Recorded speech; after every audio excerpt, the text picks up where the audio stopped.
Hello again, everybody. I'm Henry T. Wow, what a busy weekend I had watching everything on TV, inundated with basketball, watched a lot of auto racing. Of course, Henry T., the auto racing fanatic of all reporters we've ever had in this town, Indianapolis. 18 races following the Unzers, Big Al. Well, first of all, Bobby, Big Al, Little Al, and whatever the Gallus race team was doing. And wow, it's almost time for Indy again. I'm getting that bug. Yeah, I used to get on the airplane and look forward to landing in Indianapolis and getting in my rental car, driving up 16th Street to the big track. Wow, what a feeling. I'll never forget the first time I was at Indy. I didn't know where to go, what to do. And I went to the motel where the Gallus team and the Unzers stay every year. And there, there I got special treatment. Henry T is here. Show him around. Take him to the track. And they showed me everything. They even got me a room there, and rooms were sold out that close to the track. I'll never forget it. On racing day, on race day, they got special treatment from the state police, their own little, what do they call it? I don't know what they call it, convoy. And they go the back streets into the track, and they allowed Henry T to be the recipient of part of that special treatment. And then they'd get me inside the track, and I had my badges and all that. And I'd go into Gasoline Alley, and there I got to meet the famous race drivers and car owners like Roger Penske, A.J. Foyt. Can you believe it? Parnelli Jones. It's that time of year again. Next weekend with the time trials, I'll really miss it. I might be so compelled that I might go back again just for old time's sake. What a show. Man, 18 races. Can you believe that? And that's why racing is so special to Henry T. You know, today we have a guest that I maybe it's risky for anybody, but here's a man that has zero enemies. He's our special guest today. He treats everybody with love and respect, and everybody does the same to him. He works at his job so diligently. He pays attention to detail when he's doing his job. He does it thoroughly, and he does it with all his heart. He's a teacher, he's a coach, educator deluxe. And I'm happy to football coach, former quarterback. This guy has done it all. Not quite. His greatest days, in my opinion, are in front of him. You've heard his name, you know him well. I know him as a friend, as a coach, and maybe this is no kidding. The greatest motivator, inspirational leader I've ever met, especially in his profession. He's got that gift of gab, he's got the heart mixed with the vocabulary. I mean, he is sensitive to people's needs. And I mean, he'll get so fired up. Maybe a kid scores a touchdown. It means so much to this guy. Tears would come down his face when he's talking to his team at halftime. They're down by a touchdown, and he brings out one of those special inspirational speeches. Man, he can take a team from ground bottom and take them as high as a human being can get emotionally because he's got that special gift of inspiring people. Ladies and gentlemen, here's our special friend. We love him like a brother, Ralph Judge Chavez. He's got all these names, but I just call him Coach because of the endearing meaning of coach, and he's so endearing to all of us because of who he is. Coach Chavez, how are you, buddy? Doing good, Henry. How are you? Thanks for all the nice words. That's how we feel about you. But you know what? We're going to talk to you today because you had to do all of that for yourself recently and lean on close friends and family to get you through a very difficult situation. Before I go to that subject matter, I just want to know what's in your heart, what's in your brain, where did that emotional helping hand characteristic that you carry, where did it come from? Well, I was raised by a great family, great parents, older brothers. But I think a lot of people who have a special gift, I think it's God given. I think God wants you, in my case, to be a leader, wants me to touch people's lives, to be an educator. And I took that path, and I think maybe God wanted me to do that and pass on some of the gifts that I have, and I've enjoyed doing it. You know, all my life. I'm going back to elementary school. I was kind of a leader on the playground. I was in a band. I was the leader of the band. Um, I've lived in the same neighborhood. I'm the leader of our neighborhood um, um, watch for the crime and stuff.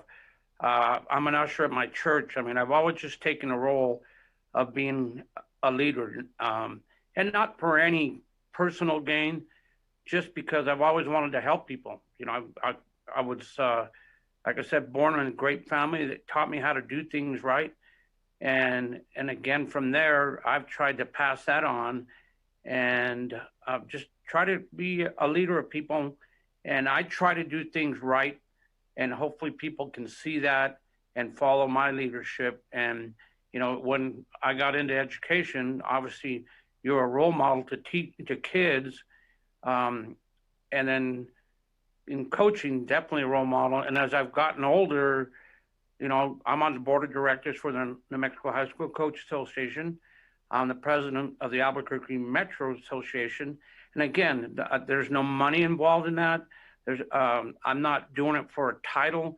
I just now at my age want to be a role model for young upcoming coaches because I had so many of them when I was a young coach. Wow. Well, very thick in your personality, and we appreciate it. We all lean on you. You don't know, I bet you don't even know how many times friends call you because they're down in the dumps and they just want to hear the judge. And after that conversation, they're no longer down in the dumps.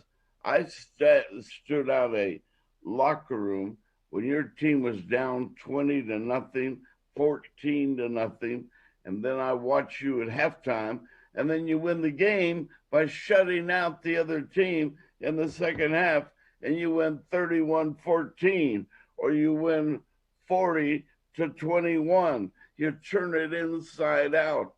I've watched the magic, and we all take notes on how you do it, but we can't do it like the judge. Recently, Coach, you had to motivate and inspire yourself. And maybe one of the toughest experience you'll ever face in life, you faced recently. I don't know quite how to start this story, Coach, except to maybe generalize and then you can be specific.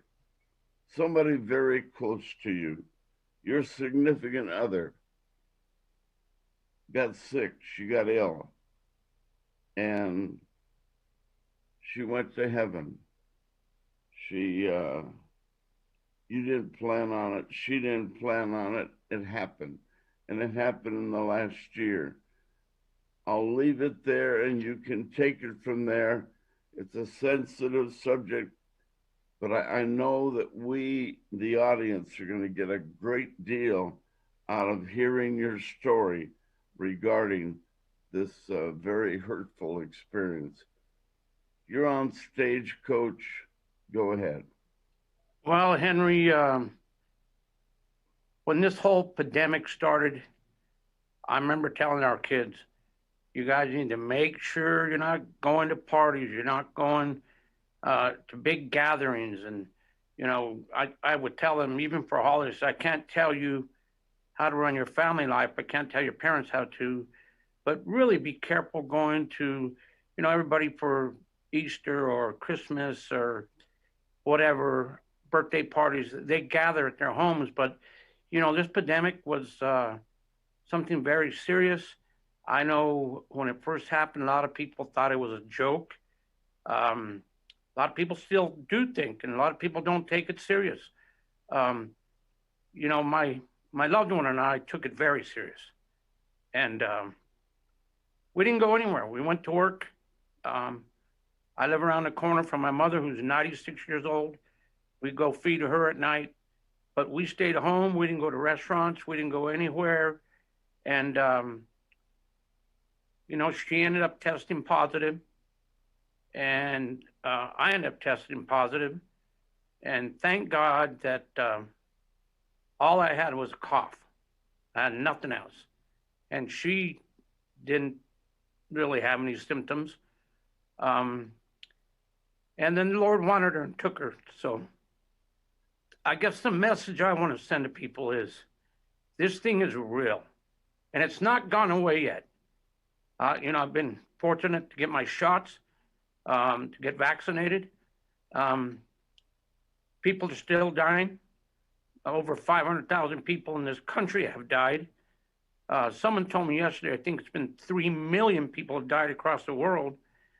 So I guess the word I want to send to people is this thing is real and it hasn't gone away.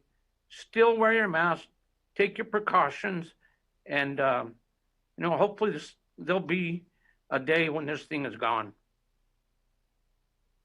Judge, faced with a situation like you were faced with, and I know it's a very emotional, hurting time for you, but how do you deal with that? Is there any plan? Is there a book? Is a chapter in a book somewhere that can write your script every day? How do you handle that sort of a personal loss? Well, Henry, I've always lived my life that the glass is always half full. It's never half empty. And I miss her very much. But instead of saying that she's gone, I like to think about the times we spent together. So when I do miss her, I remember how much fun we had together, how much we loved each other, how much we took care of each other. And that's what gets me through, because it was a beautiful relationship. And I'll never forget her, obviously. But, the one thing that we all know in life is that we're all going to die someday. Unfortunately, she left too early. But, life goes on, and I'll always cherish her and think about her the rest of my life. Wow. Every time I talked to you and you were with her, you were sky high with this judge fun attitude. Man, everything was golden. You smiled with your voice all the time. But, that's just your character anyway. But especially when she was making a meal for you or you were having a lemonade out on your patio. I mean, you were remarkable. You were on fire with that great personality. She really touched your life. Well, she spoiled me. She took very good care of me. She was the daughter that my mother never had. Um, she loved me coaching. She was a big part of it. She was proud of me. And, I like to feel that I've had a great life, and she made it better because I had someone to share it with. And that was the best thing about her. We tolerated, no, I shouldn't say tolerated, we accepted each other's lifestyles. She loved being part of the coaching fraternity. Um, she loved my friends because I get a lot of company. I have so many friends. She loved being a part of all that, and I loved her being a part of it with me because for so long I did it by myself, and I finally found that perfect partner, and life was great. It was great, and like I said, I'll cherish those moments forever. Reiterate for us, if you don't mind.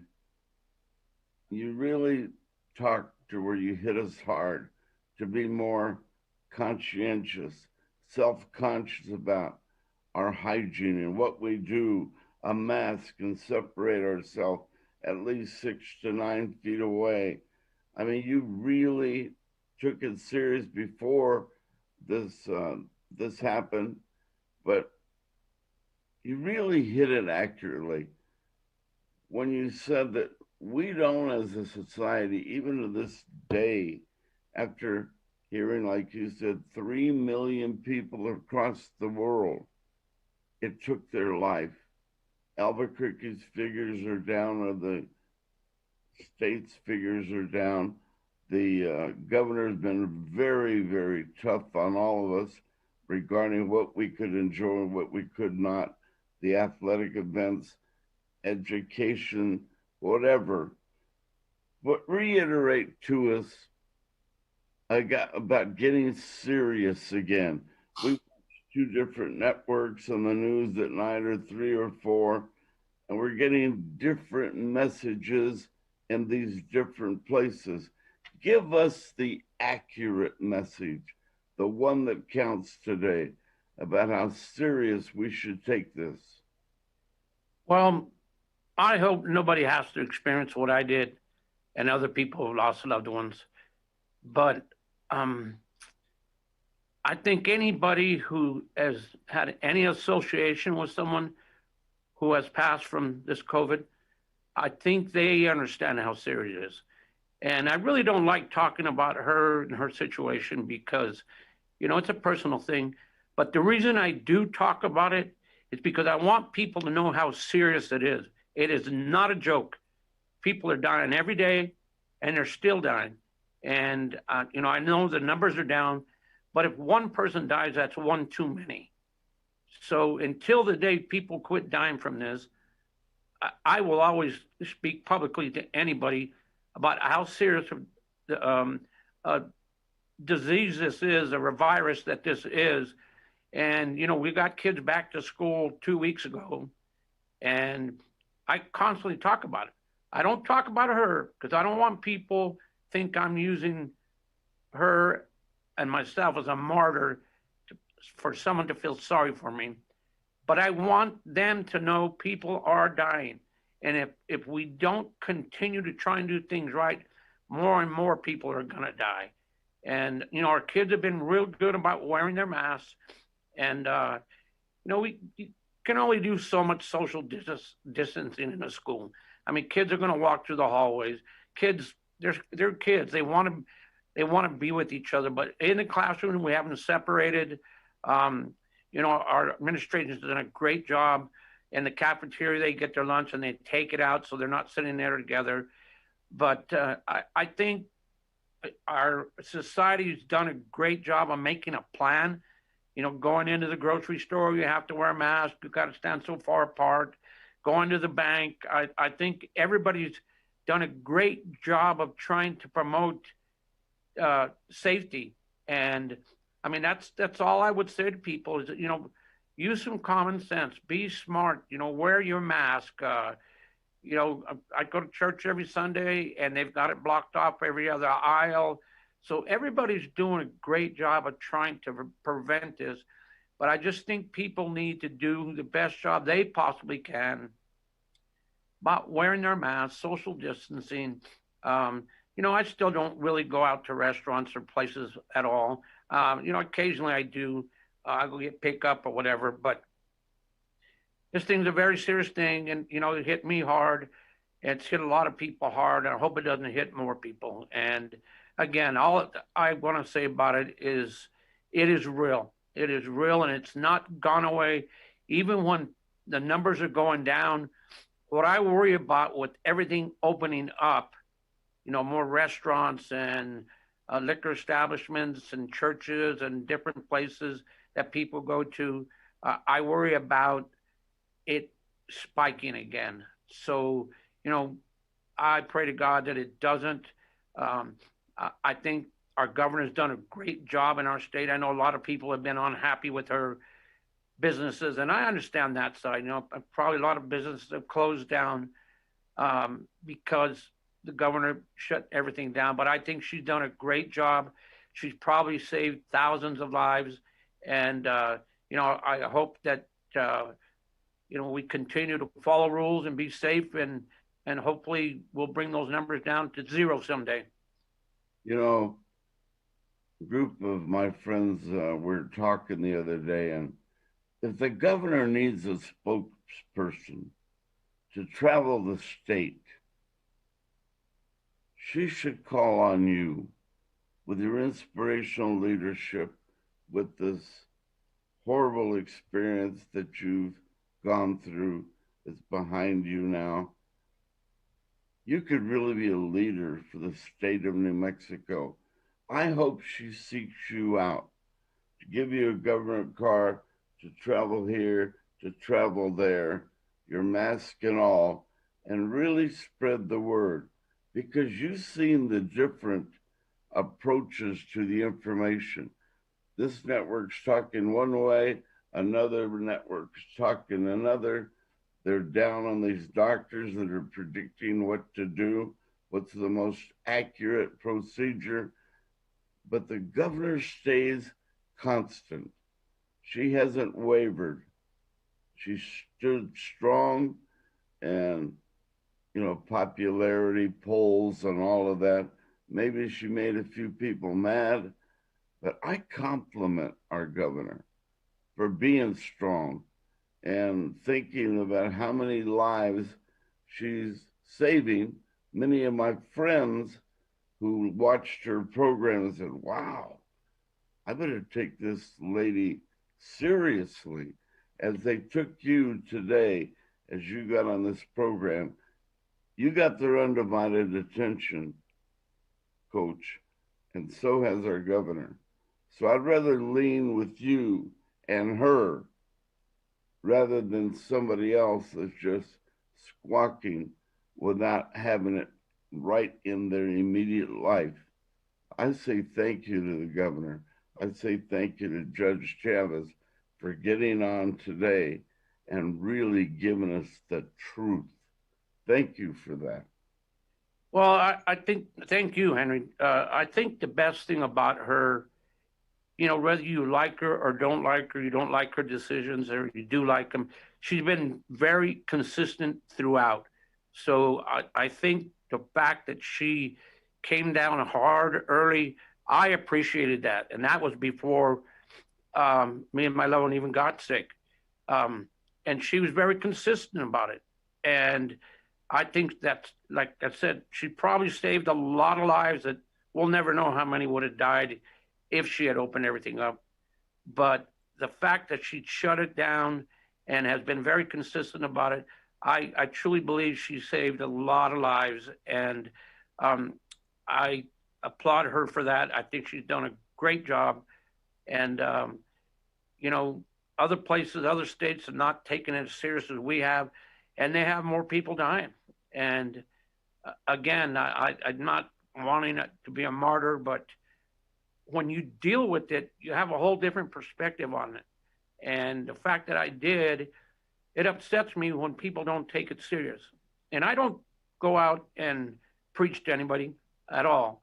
And they did an article in the paper about there's 3 coaches in Albuquerque that tested positive. And we talked about her, losing her.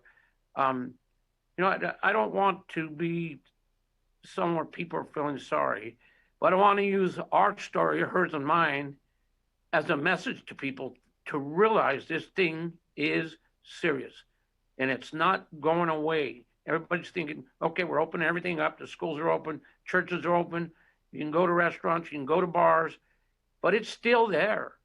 And, until the day when those numbers are zero positive and zero deaths in the state, we still need to make sure we try to be very cautious about everything we do. Wear our mask, keep your distance, do all the things that the state and our government is asking us to do to try to prevent any more people dying from this.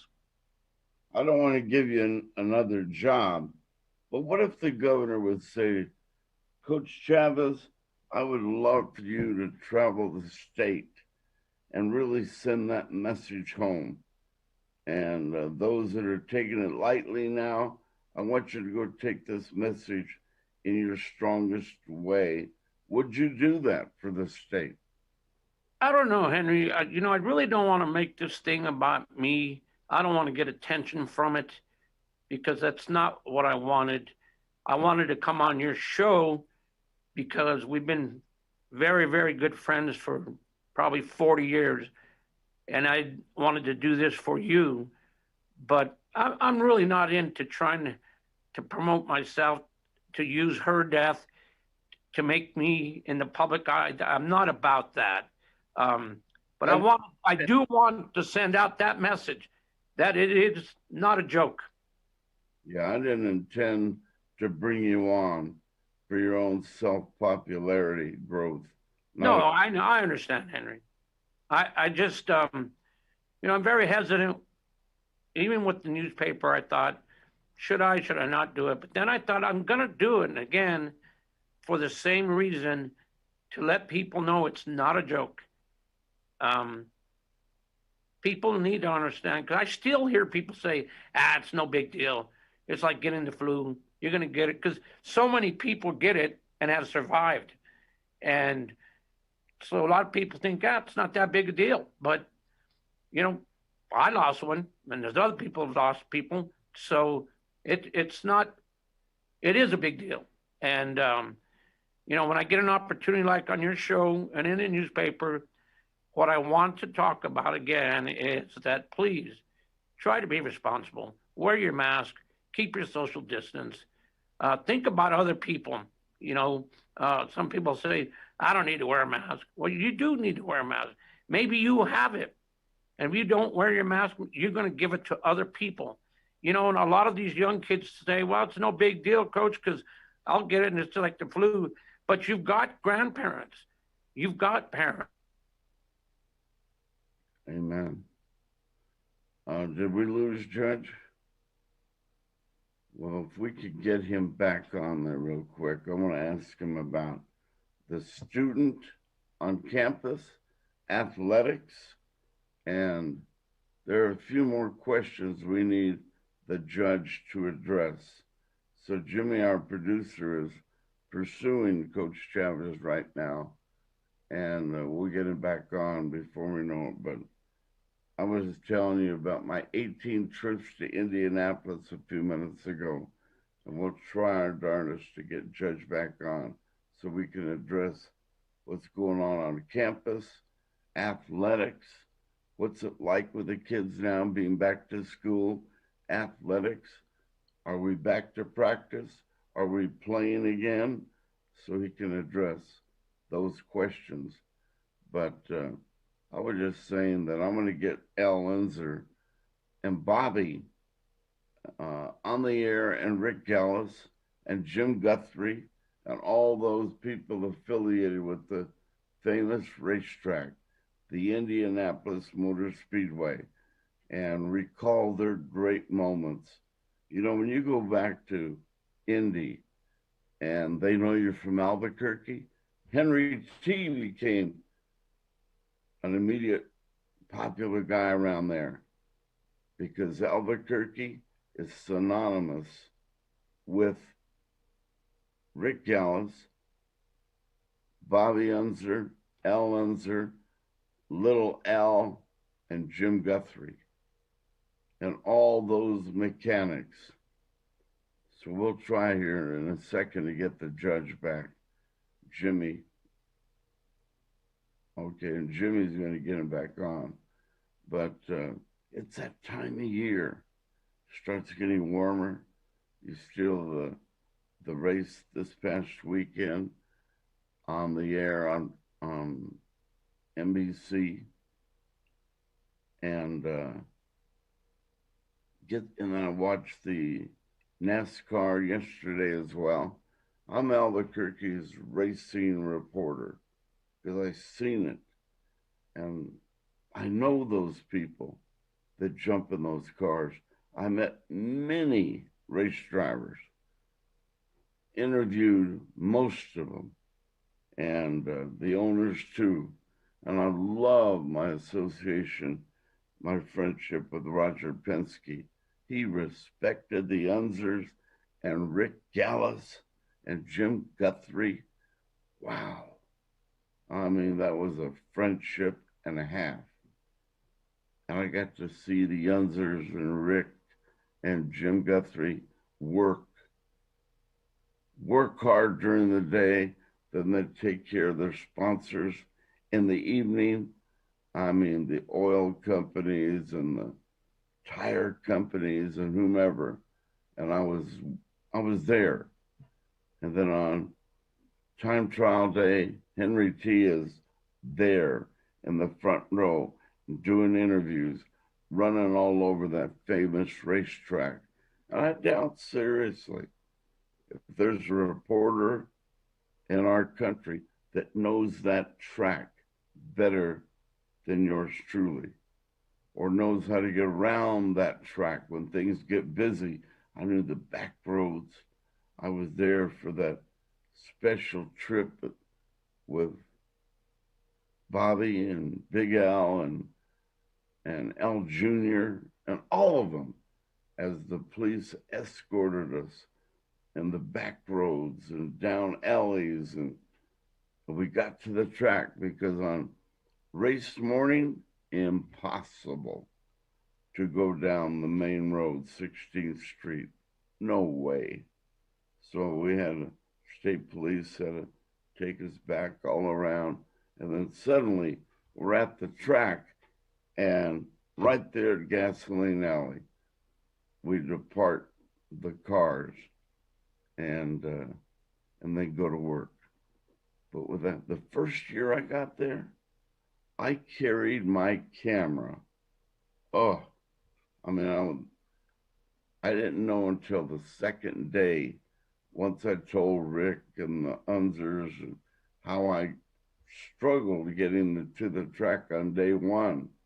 So they helped me, became very close friends of mine.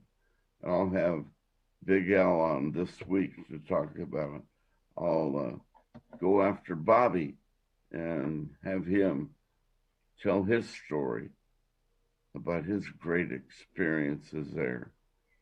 Bobby with 3 checkered flags, Big Al with 4, Little Al with 2, and Guthrie's still chasing his. But boy, do they have stories. I was there one day when Jim Guthrie got hurt. They had to take him to the hospital because his car in turn 2 landed on the top after a collision in turn 1. Oh, horrible. But the way those cars are made for safety, it's a miracle that Jim Guthrie made it through that. And Al and Bobby and Little Al, they've hit the wall before. They've hit other cars, but that equipment on that car saves lives. It's a remarkable story. And I hope I haven't been to my last Indy 500.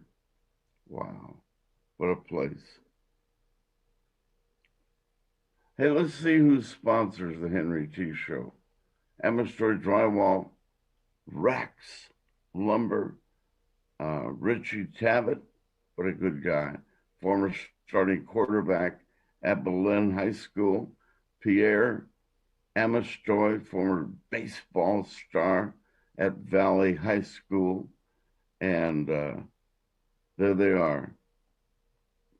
Ben Lucero, great track athlete at Mayfield, football star too, almost went to the Olympic Games, had the wind not blown the high jump bar off.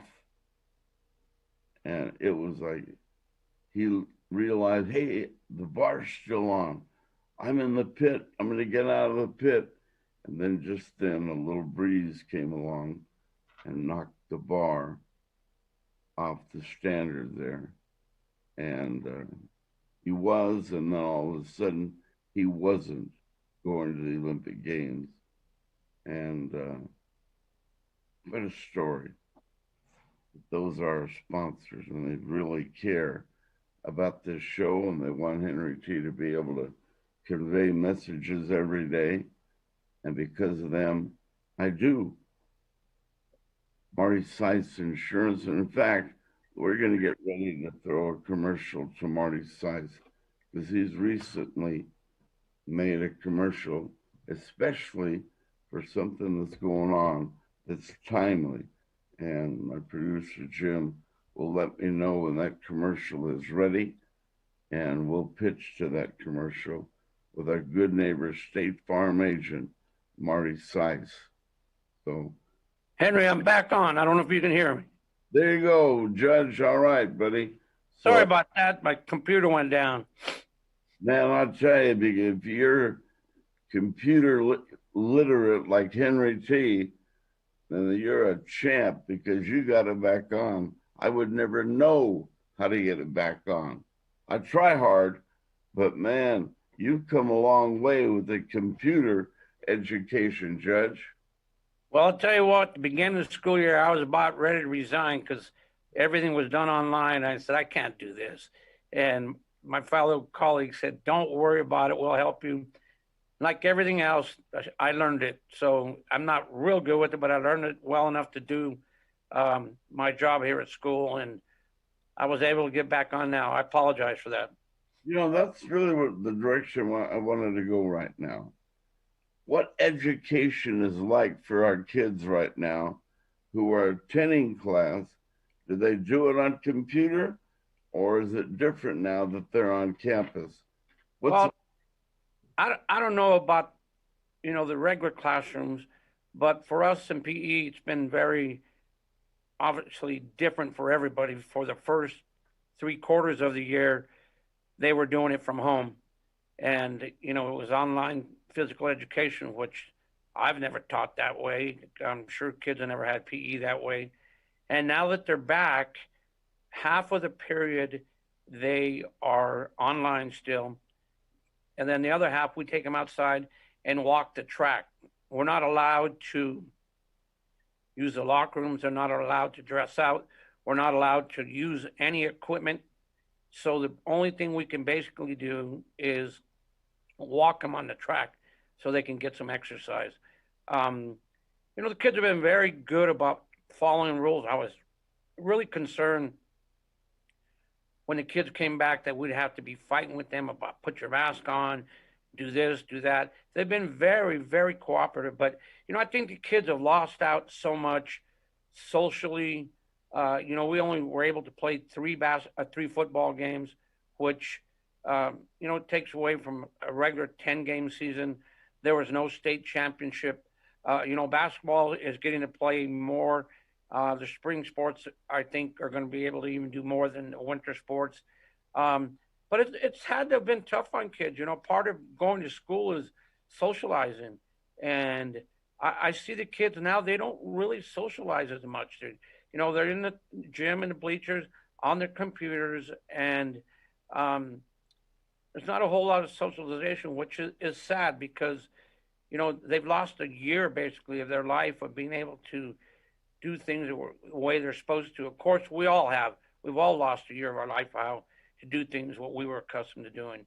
But as we talked earlier, I hope that this thing is going to go away. And again, the only way it's going to go away is if we follow rules and try to do the best we can, get our vaccination, keep our masks on, do all those things, and hopefully when we get back in August, that things will go back to what will so-called be normal by then.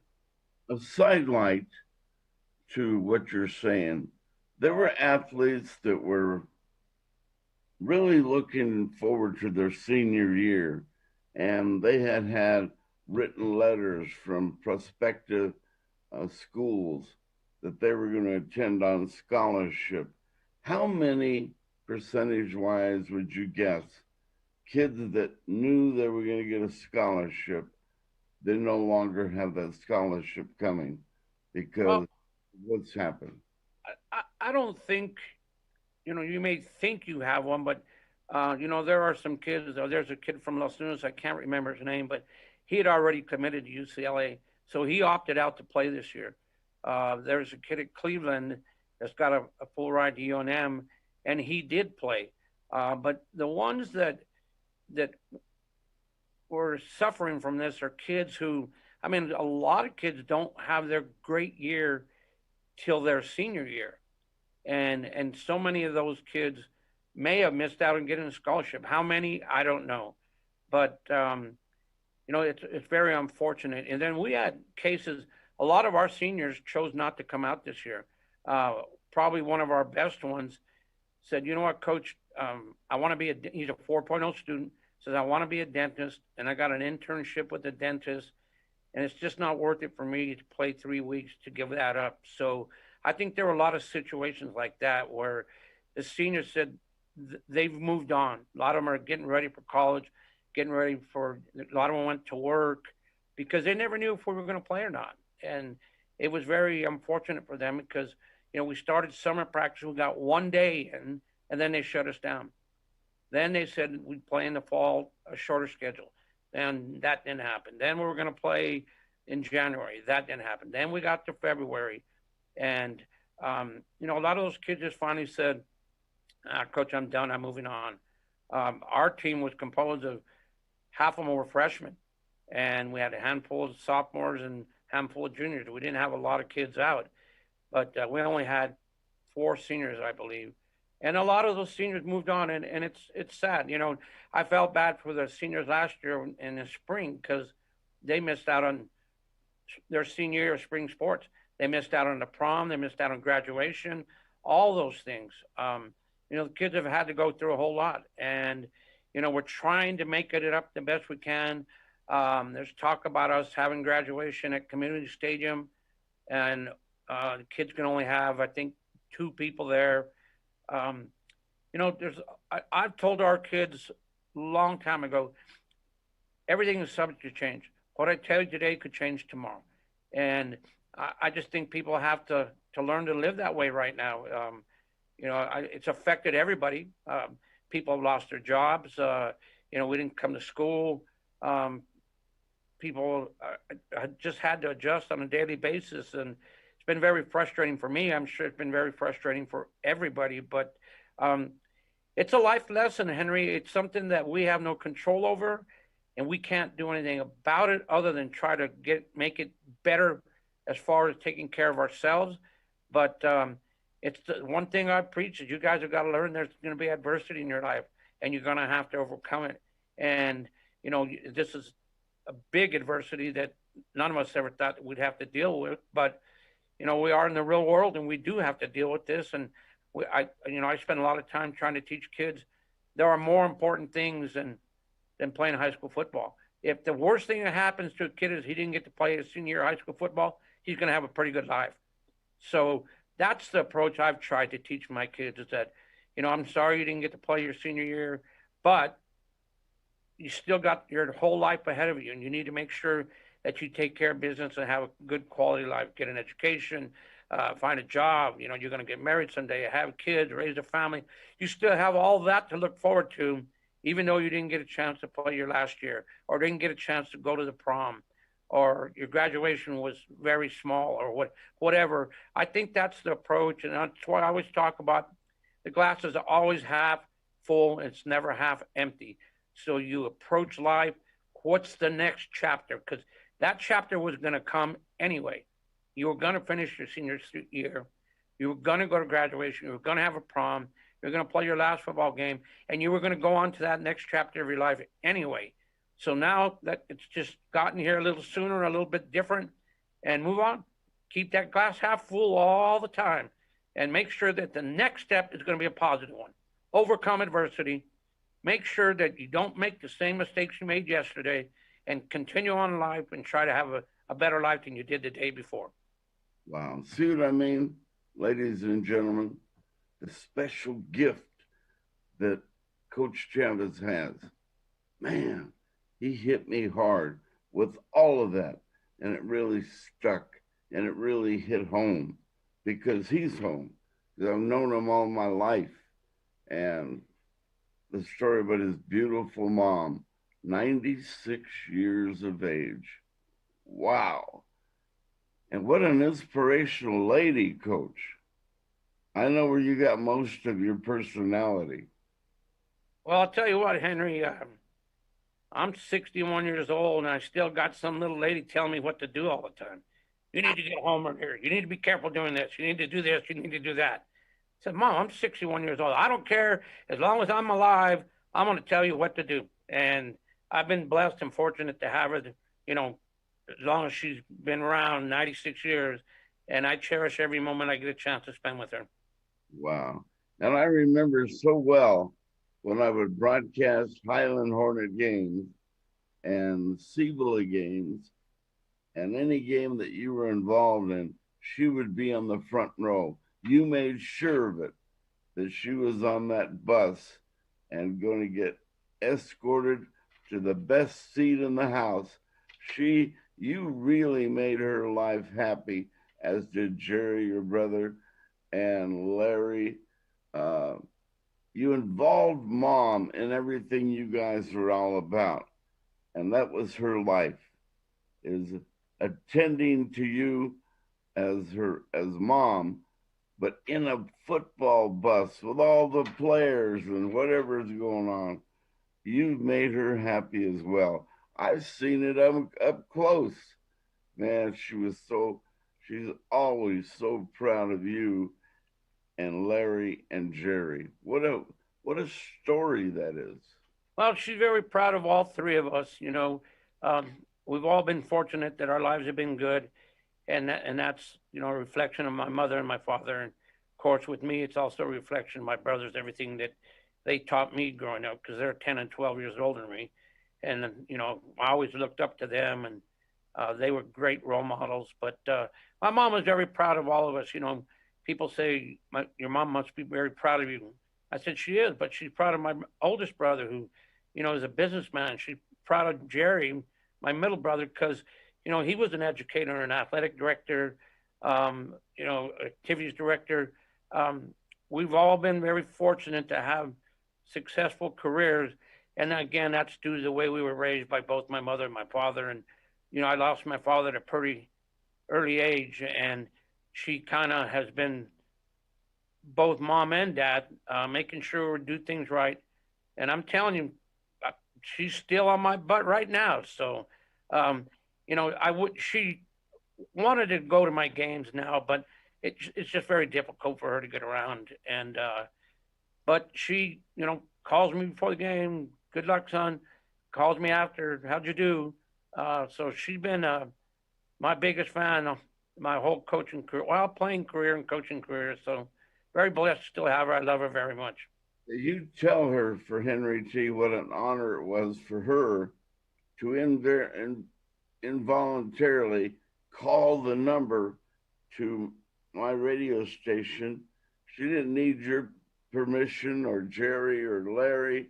She impulsively called my sports show and got on the air.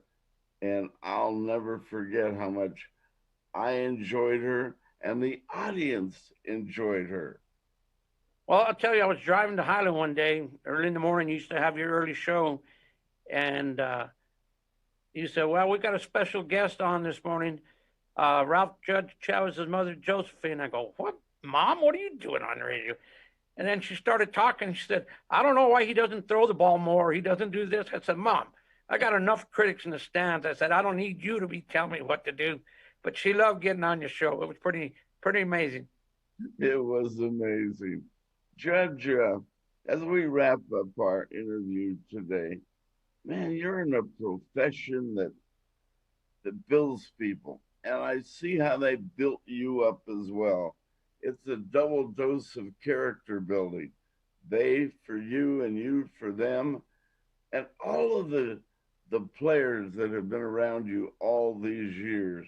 And I've watched them come back and shake your hand and say, Coach, thank you for your leadership during those special times of their life.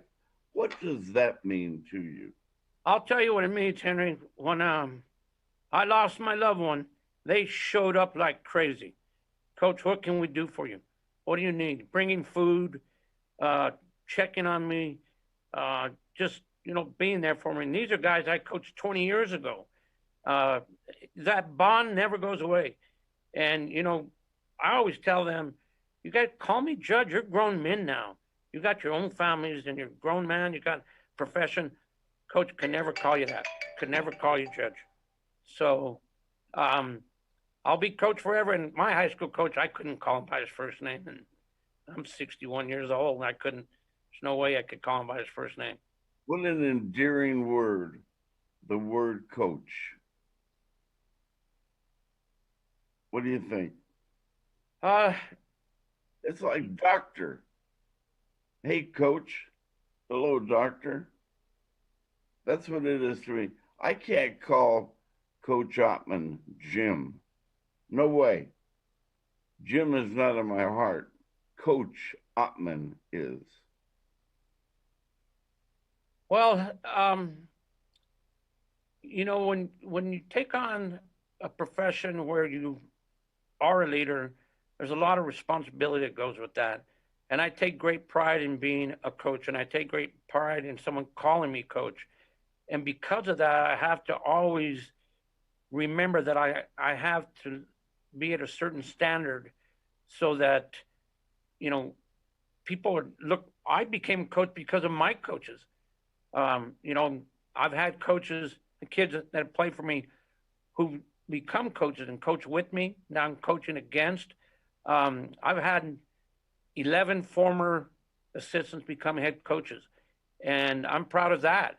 And I like to think that I must have made so much an impact on them that they chose to become a head coach, and I'm very proud of those guys. And it's just one of those professions that um, you know, everywhere you go into the grocery store. Hey, coach, how's it going? People I don't even know. In church, hey, coach, good game last night. Um, around campus, everybody knows. Hey, coach, everybody knows who you are. So um, I don't do it because I want anything for me. It's just what the profession I've chosen, and I want to give back, and I want to share my knowledge, and I want to try and prepare young adults to be successful in life. Hey, here's a sideways question. I'm going to blindside you. Greatest quarterback in the history of high school football in Albuquerque. Zach Gentry, Jim Everett, Eddie Abreu, Bobby Newcomb. Take your pick. Well, I'm very, very biased, but my opinion is Bobby Newcomb. I think Bobby Newcomb was probably the greatest athlete to come out of the state of New Mexico. Now, someone may want to argue with that, but if they do, he's got to be included in at least the top five to ever come out of New Mexico. He was, the Gatorade Player of the Year in football. He was a Gatorade Player of the Year in basketball. He was a Gatorade Player in track. He won the 100, the 200, the 400, the long jump, and anchored the 4x1 for state championship. He was an amazing athlete. And the great thing about him, which I'm sure the other ones too, all the great ones, he was the first one at practice. He was the last one to leave. He never missed practice. He was close to being a 4.0 student, so he never had to worry about grades.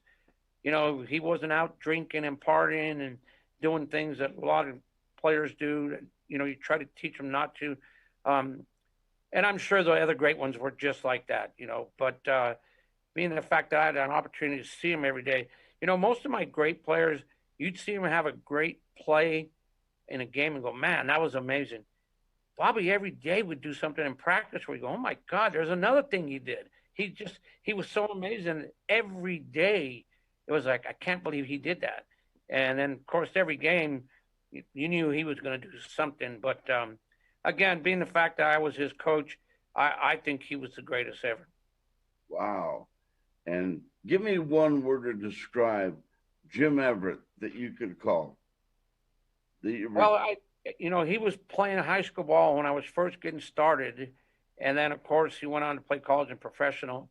Um, the things I've heard about him were a lot of the same things that I'm telling you about Bobby.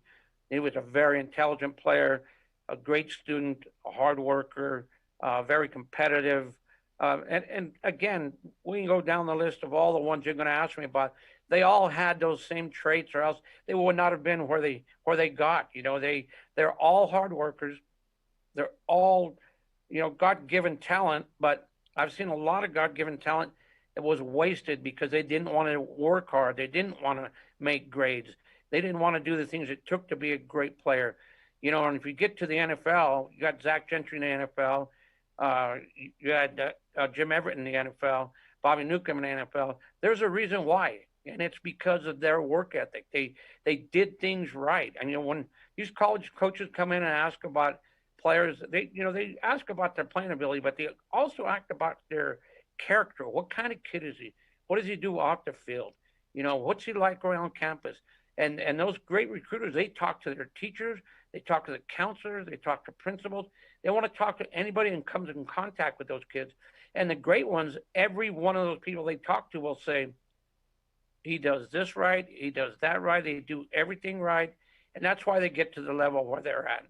Final question. Did it bother you that Michigan turned Zach Gentry into a tight end? Well, yeah, I mean, because you would love to have seen him play his career as a quarterback, but um, the fact that he was such a great athlete, he ended up getting drafted in the NFL as a tight end. Now, it would have been great if he was in the NFL as a quarterback, but there's not many people who get a chance to play in the NFL, and thank God he was able to do that. But yeah, I would have loved to see him be the quarterback in Michigan. You go have a great day. You made ours. God Well, bless thank you, Henry. I always love being on your shows. I appreciate everything you've done for me since I was in high school. You've really made my career a lot more successful by promoting me and having me on your shows and giving me an opportunity to share my life with people and my experiences. And I want to thank you very much for that. I'll be on anytime you want me to. Amen. Thank you, buddy. All right. Have a good one. All right. Later. Today we close our show with a commercial about Marty Seiss, our good neighbor State Farm agent, Marty Seiss.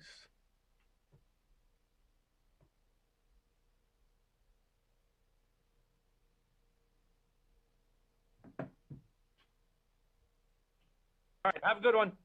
All right. Later. Today we close our show with a commercial about Marty Seiss, our good neighbor State Farm agent, Marty Seiss.